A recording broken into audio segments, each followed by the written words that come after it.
இன்றைக்கி மைசூர்பா செய்ய போகிறேன். அதுக்கு இந்த கப்பில் 2 கப்பு சர்க்கரை, 1 கப்பு கடலை மாவு, 1/4 லிட்ரு ரீஃபண்ட் ஆயில், ஒரு 2-3 ஸ்பூன் நெய், இதெல்லாம் சேர்த்து எப்படி செய்யணும் காமிக்கிறேன். அடுப்பு பற்ற வச்சு இது மாதிரி ஒரு அடைச்சட்டி வச்சுக்கோங்க. தண்ணி பார்த்தீங்கன்னா 2 கப் சர்க்கரைக்கு 1 கப் கடலை மாவுக்கு இந்த மாதிரி 2 டம்ளர் ஊற்றிக்கணும். நீங்கள் கப்பில் அதே கப்பில் ஊற்றினா 3/4 கப்பு ஊற்றிக்கிங்க.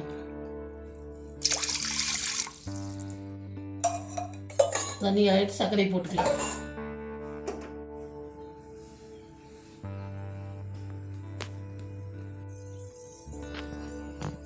தண்ணி ஆஞ்சிருச்சு, இந்த சர்க்கரை போட்டுக்கலாம்.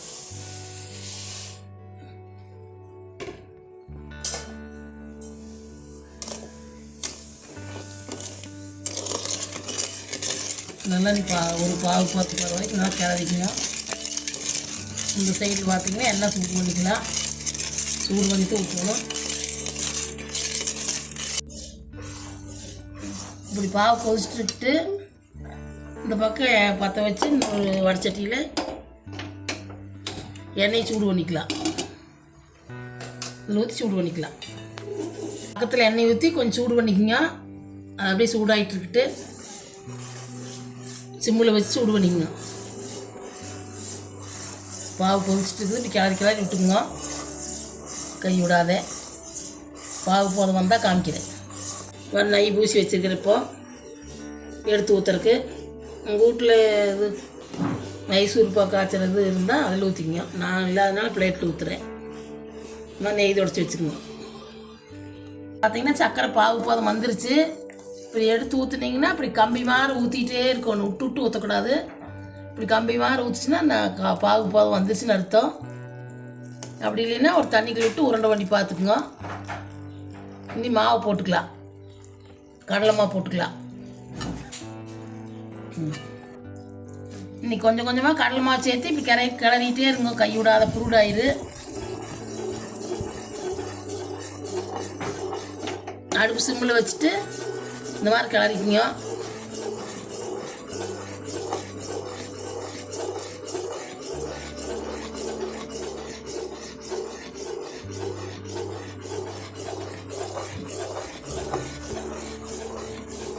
கடலை மாவு போட்டு நல்லா கிளறிக்குங்க. கை விடாத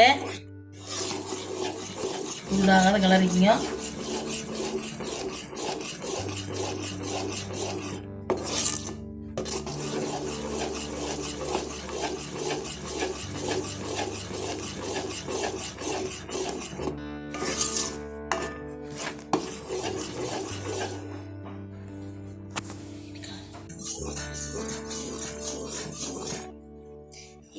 இந்த அளவு கொதிச்சா நீ எண்ணெய் சேர்த்துக்கலாம்.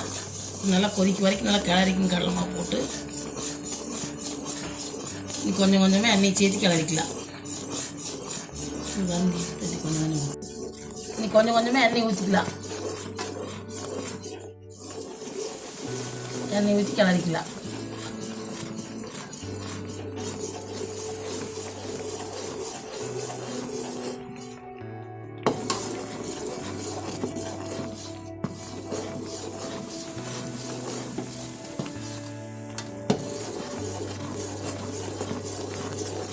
ஊற்றியாச்சு. 2 ஸ்பூன் நெய் ஊற்றிக்கலாம்.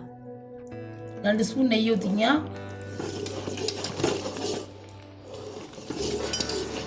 இப்படிதான் வேணும். இன்னும் ஊற்றிங்க. நான் 2 ஸ்பூன் ஊற்றுறேன்.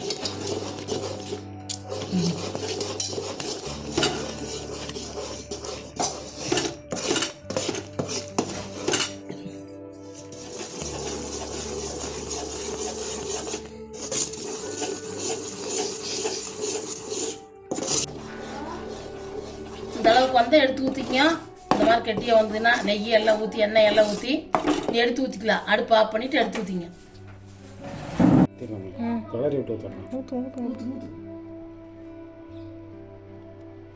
இந்த மாதிரி எடுத்து ஊற்றிக்கங்க.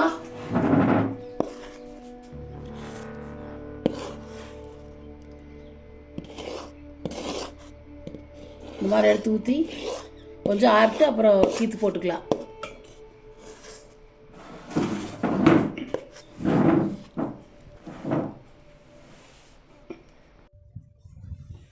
இப்படி ஒரு பிளேட்டில் ஊற்றி இப்படி சவுண்ட் பண்ணி விட்டுக்குங்க. ஏதோ ஒரு போசி வச்சு அப்புறம் கொஞ்சம் நேரமான கீத்து போட்டுக்கலாம். கொஞ்சம் ஆறுட்டு அப்படி அமுத்தி விட்டுங்க.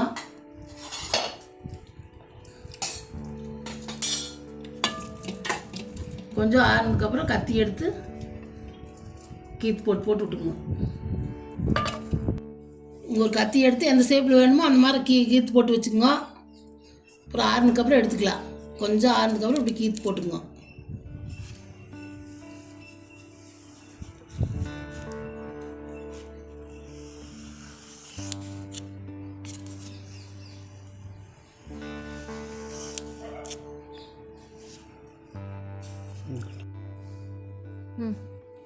சூடானதுக்கப்புறம் இப்போ குப்போல கமுத்தி இப்படி தட்டிங்க.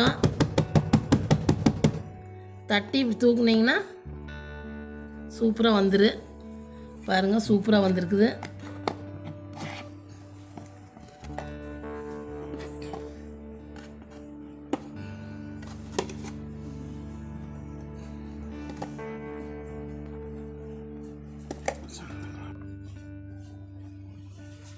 கொட்டி பார்த்தீங்கன்னா இப்படி பீஸாக பிரித்து வச்சுக்கலாம். பார்த்தீங்கன்னா சூப்பராக வந்திருக்குது. இந்த அளவு போட்டு நீங்களும் உங்கள் வீட்டில் செஞ்சு பாருங்க. செஞ்சு பார்த்துட்டு வீடியோ பிடிச்சிருந்தா லைக் பண்ணுங்கள், ஷேர் பண்ணுங்கள், சப்ஸ்கிரைப் பண்ணுங்கள்.